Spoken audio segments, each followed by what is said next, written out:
खोर येथे रामनवमी निमित्त अखंड हरिनाम सप्ताह थाटामाटात साजरा।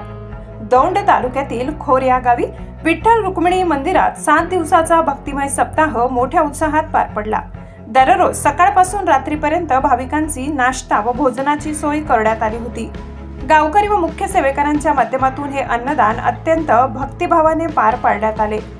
संपूर्ण सप्ताहात जी टॉकीज फेम कीर्तनकारांनी उद्बोधनपर कीर्तन सादर केले। रोज 2 ते 2.5 हजार भाविक अन्नदानाचा लाभ घेत होते।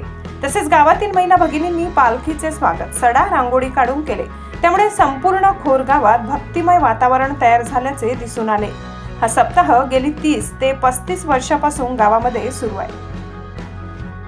महाराष्ट्र माझा न्यूज साठी शहर प्रतिनिधी विकास साळुंखे।